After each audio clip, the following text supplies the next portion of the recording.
Hello and welcome to the chemistry class once again. आज हम पढ़ रहे हैं ऑर्गेनिक रिएक्शन मैकेनिज्म्स का पार्ट 2, यानी रिएक्शन मैकेनिज्म्स के बारे में कुछ और बातें। सबसे पहले जान लेते हैं कि ऑर्गेनिक जो रिएक्शंस होते हैं वो कितने प्रकार के होते हैं। देखिए आपके स्क्रीन पे दिख रहा है योगात्मक अभिक्रिया यानी एडिशन रिएक्शन, विलोपन अभिक्रिया यानी एलिमिनेशन रिएक्शन, प्रतिस्थापन अभिक्रिया यानी सब्स्टिट्यूशन रिएक्शन और पुनर्विन्यास यानी रीअरेंजमेंट रिएक्शन। तो ऑर्गेनिक रिएक्शंस जो है मुख्यतः इन 4 प्रकार के होते हैं और एक एक करके हम इन सभी ऑर्गेनिक रिएक्शंस के मैकेनिज्म के बारे में पढ़ेंगे। ये मैकेनिज्म्स जानना इसलिए ज़रूरी है क्योंकि आगे जो आप ऑर्गेनिक केमिस्ट्री पढ़ेंगे वो इस यूनिट में जो हम सारी चीज़ें सारे टॉपिक्स पढ़ रहे हैं उनके ऊपर बेस्ड ही आप आगे की क्रियाविधि वगैरह समझने में सक्षम हो सकेंगे और आपको तब जाके ये टॉपिक्स जो हैं सारे ऑर्गेनिक केमिस्ट्री के वो इजी लगेंगे, वरना नहीं। तो आइए देखते हैं। सबसे पहला reaction that is addition reaction या योगात्मक अभिक्रिया। तो पहला पॉइंट है these are characteristics reactions of unsaturated compounds. ये जो योगात्मक अभिक्रियाएं हैं ये असंतृप्त यौगिकों के अभिलाक्षणिक रिएक्शंस हैं, कैरेक्टरिस्टिक रिएक्शंस हैं, यानी जो असंतृप्त यौगिक हैं वो एडिशन रिएक्शंस प्रदर्शित करते हैं। In addition reactions, for each pi bond broken, 2 sigma bonds are made. तो जो योगात्मक अभिक्रियाएं होती हैं उनमें प्रत्येक पाई बंध जो टूटता है उसके जगह पे उसके बजाय 2 सिग्मा बॉन्ड्स जो हैं वो बनते हैं।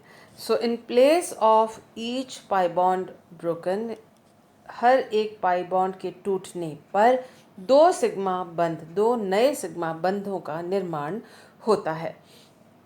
इस एग्जाम्पल से ये जो रिप्रेजेंटेशन यहाँ दिया हुआ है वो इस बात को अच्छी तरह से प्रदर्शित करता है। देखिए किस प्रकार से ये ए और बी 2 एटम्स लिए, उनके बीच में डबल बॉन्ड है यानी असंतृप्तता है, यानी ये अनसैचुरेटेड कंपाउंड को प्रदर्शित या रिप्रेजेंट कर रहा है। ये देखिए लिखा हुआ है अनसैचुरेटेड कंपाउंड।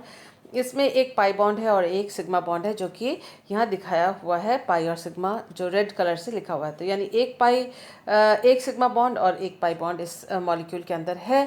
यहाँ जो एक्स वाई एक रिएजेंट है, ये सबस्ट्रेट है और ये रिएजेंट है जो उसके ऊपर एडिशन रिएक्शन कर रहा है। जो तीर का निशान है रिएक्शन का उसके ऊपर आप एडिशन रिएक्शन ज़रूर लिख लें और देख सकते हैं कि ए के साथ एक्स और बी के साथ वाई इस तरह से जुड़ रहे हैं और आप देख सकते हैं कि ए और एक्स के बीच में एक सिग्मा बॉन्ड बना और बी एंड वाई के बीच में एक सिग्मा बॉन्ड बनाते हैं, या ये 2 नए सिग्मा बॉन्ड्स बने हैं और जो पाई बॉन्ड है वो टूट गया है। तो एक पाई बॉन्ड टूटा, प्रत्येक पाई बॉन्ड के टूटने पे 2 new sigma bonds are made, 2 नए सिग्मा बॉन्ड्स बने हैं। तो टोटल तीन सिग्मा बॉन्ड यहाँ पर हैं, जबकि यहाँ पर एक ही सिग्मा बॉन्ड था। तो इस तरह से एडिशन रिएक्शन के बाद सैचुरेटेड प्रोडक्ट या संतृप्त जो यौगिक है वो उत्पाद के रूप में हमें प्राप्त होता है। Saturated products are obtained from unsaturated substrates। तो एडिशन रिएक्शन में संतृप्त उत्पाद प्राप्त होते हैं किससे? असंतृप्त सबस्ट्रेट मॉलिक्यूल से संतृप्त उत्पाद प्राप्त होते हैं योगात्मक अभिक्रियाओं के द्वारा।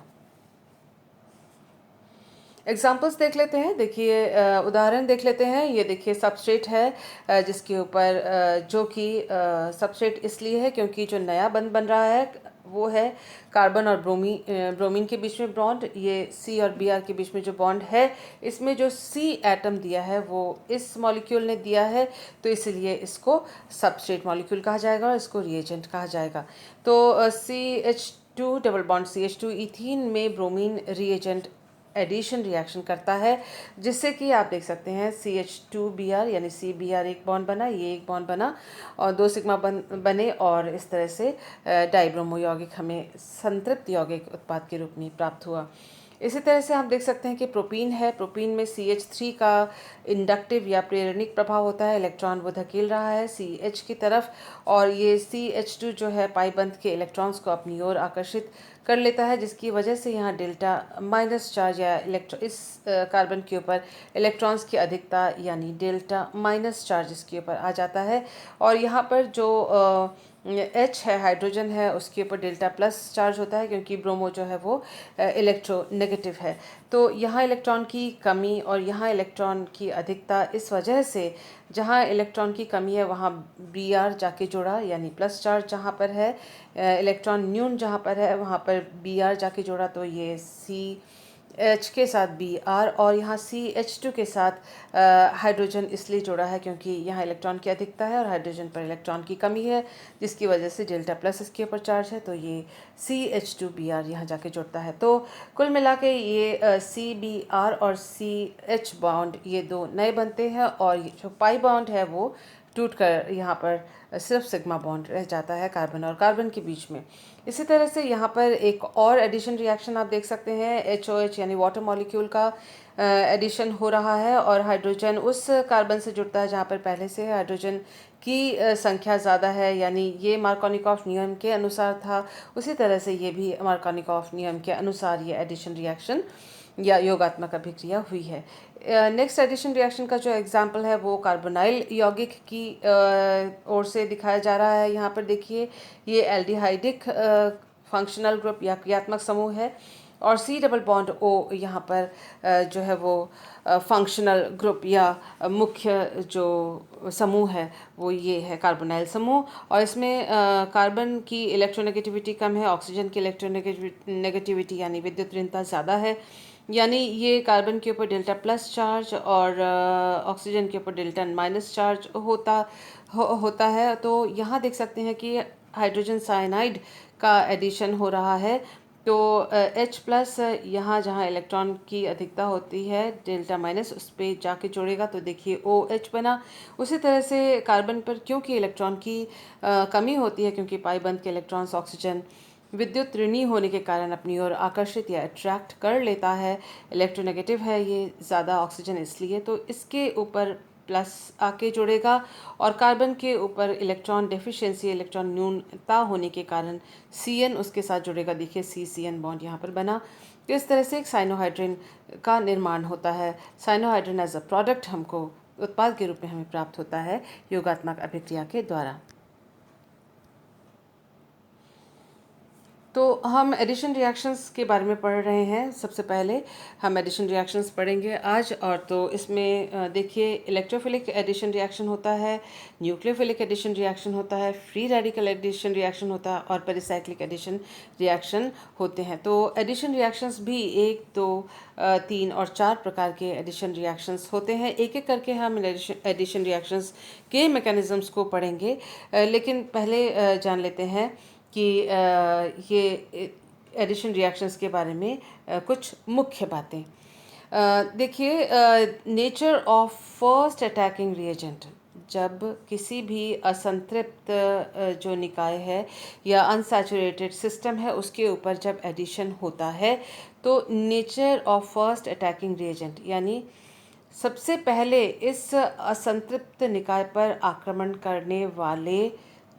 करने वाला जो रिएजेंट होता है उसकी प्रकृति determines the name of the addition reaction. वो उसकी प्रकृति, उस रिएजेंट की प्रकृति ये निर्धारित करती है कि एडिशन रिएक्शन जो है, योगात्मक अभिक्रिया जो है, उसका नाम क्या होगा। क्या उसका नाम इलेक्ट्रोफिलिक होगा, क्या न्यूक्लियोफिलिक होगा, या फ्री रेडिकल होगा, या पेरिसाइक्लिक रिएक्शन होगा। यानी यदि For example, if the first attacking reagent is an electrophile, यदि जो असंतृप्त कार्बन पर आक्रमण करने वाला पहला रिएजेंट अगर इलेक्ट्रोफाइल है, E प्लस है, then the name of the addition reaction will be electrophilic addition reaction। ऐसी स्थिति में जो उस योगात्मक अभिक्रिया का नाम इलेक्ट्रोफिलिक एडिशन रिएक्शन या इलेक्ट्रॉन्स ने ही योगात्मक अभिक्रिया उस रिएक्शन का नाम होगा। उसी प्रकार से यदि असंतृप्त निकाय पर आक्रमण करने वाला सबसे पहला रिएजेंट न्यूक्लियोफाइल है, तो न्यूक्लियोफाइल के आक्रमण से अगर फर्स्ट एडिशन हो रहा पहला जो आक्रमण है न्यूक्लियोफाइल का होता है, ऐसी स्थिति में उस योगात्मक अभिक्रिया का नाम न्यूक्लियोफिलिक एडिशन रिएक्शन होता है। इसी प्रकार से यदि पहले आक्रमण करने वाला रिएजेंट जो है फ्री रेडिकल या मुक्त मूलक हो, तो उस स्थिति में उस योगात्मक अभिक्रिया का नाम फ्री रेडिकल या मुक्त मूलक योगात्मक अभिक्रिया फ्री रेडिकल एडिशन रिएक्शन होता है। यदि इनमें से कोई भी नहीं है और बंधों का बनना और टूटना एक साथ होता है, पुराने बंधों का बनना और नए बंधों का पुराने बंधों का टूटना और नए बंधों का बनना एक साथ होता है, तो ऐसी स्थिति में उस योगात्मक अभिक्रिया का नाम जो है वो पेरिसाइक्लिक रिएक्शन एडिशन रिएक्शन होता है। आइए देखते हैं हम इलेक्ट्रोफिलिक एडिशन रिएक्शन के बारे में कुछ जानकारी। Electrophilic addition reaction is shown by alkenes, alkynes, alkadienes, cycloalkenes. तो इलेक्ट्रोफिलिक योगात्मक अभिक्रिया यानी इलेक्ट्रॉन्स नहीं योगात्मक अभिक्रिया जो है वो एल्कीन्स यानी डबल बॉन्डेड, अल्काइंस यानी ट्रिपल बॉन्डेड कंपाउंड्स, अल्काडाइंस यानी जिसमें एकांतरित द्विबंध हों या दो द्विबंध हों, साइक्लोएल्कीन्स यानी चक्रीय यौगिक जिसमें एक द्विबंध हों जैसे साइक्लोहेक्सीन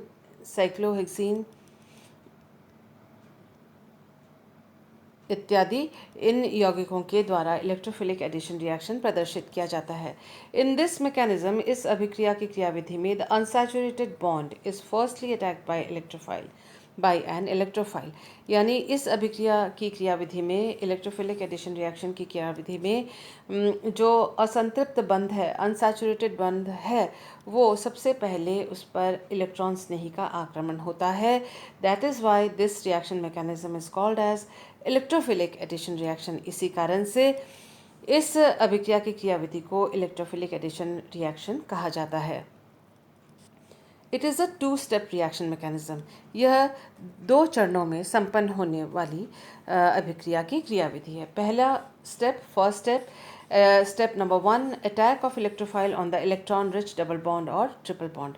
जो पहले स्टेप में जो इलेक्ट्रॉन रिच डबल बॉन्ड हो, चाहे वो यहाँ पर ट्रिपल बॉन्ड हो, वो इलेक्ट्रॉन धनी होता है, इसमें इलेक्ट्रॉन की का जो कंसंट्रेशन है वो ज़्यादा होता है, तो इस पर इलेक्ट्रॉन स्नेही का पहला आक्रमण होता है। देखिए ये इलेक्ट्रॉन रिच सेंटर है, केंद्र है, द्विबंध, इस पर इलेक्ट्रॉन स्नेही का आक्रमण हुआ और ये स्टेप जो है फास्ट होगा आक्रमण, क्योंकि ये तीव्रता से इसकी ओर अट्रैक्टेड या फास्टली इसकी ओर आकर्षित होगा, तीव्रता से आकर्षित होगा, जिसकी वजह से एक पाई कॉम्प्लेक्स का निर्माण होगा। देखिए ये जो बीच वाली लाइन है वो सिग्मा बंध को प्रदर्शित करती है, और जो ऊपर और नीचे जो ये इस तरह से क्लाउड बने हुए हैं, ये पाई इलेक्ट्रॉन क्लाउड को प्रदर्शित करते हैं, पाई इलेक्ट्रॉन ऑर्बिटल को प्रदर्शित करते हैं।